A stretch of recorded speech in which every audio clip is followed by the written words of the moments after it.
It was a beautiful morning on the island of Sodor. Thomas the Tank Engine's blue paint sparkled in the sunshine as he puffed happily along his branch line with Annie and Clarabelle. He was feeling very pleased with himself.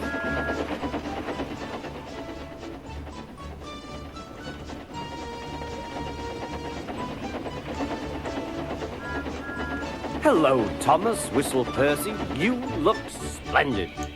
"Yes, indeed," boasted Thomas. "Blue is the only proper color for an engine." "Oh, I don't know. I like my brown paint," said Toby. "I've always been green. I wouldn't want to be any other color either," added Percy. Well, anyway, huffed Thomas, "blue is the only color for a really useful engine. Everyone knows that." Percy said no more. He just grinned at Toby. Later, Thomas was resting when Percy arrived. A large hopper was loading his trucks full of coal. Thomas was still being cheeky. "Careful," he warned. "Watch out with those silly trucks." Go on, muttered the trucks. "And by the way," went on Thomas, "those buffers don't look very safe to me." The last load poured down. "Help! I'm choking!" cried Thomas. "Get me out!" Percy was worried, but he couldn't help laughing. Thomas's smart blue paint was covered in coal dust from smoke box to bunker. "Ha ha," chuckled Percy. "You don't look really useful now, Thomas. You look really disgraceful." "I'm not disgraceful," choked Thomas. "You did that on purpose. Get me out."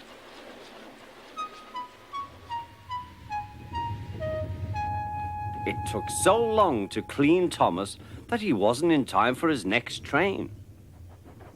Toby had to take Annie and Clarabelle. "Poor Thomas," whispered Annie to Clarabelle. They were most upset.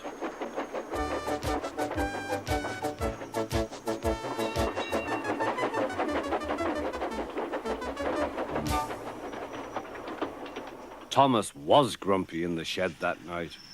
Toby thought it a great joke, but Percy was cross with Thomas for thinking he had made his paint dirty on purpose. Fancy a really useful blue engine like Thomas becoming a disgrace to the Fat Controller's Railway.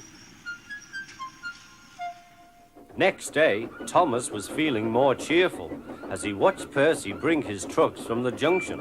The trucks were heavy and Percy was tired.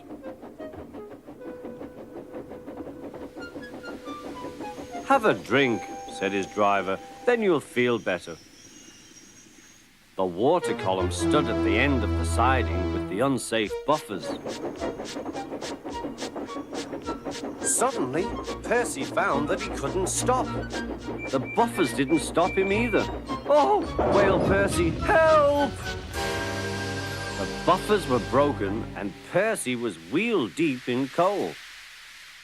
It was time for Thomas to leave. He had seen everything.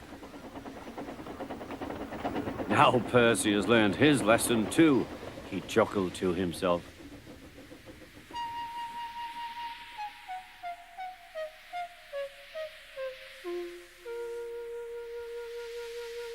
That night, the two engines made up their quarrel.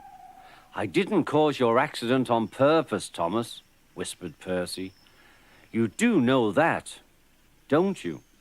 "Of course," replied Thomas, "and I'm sorry I was cheeky. Your green paint looks splendid again, too. In future, we'll both be more careful of coal."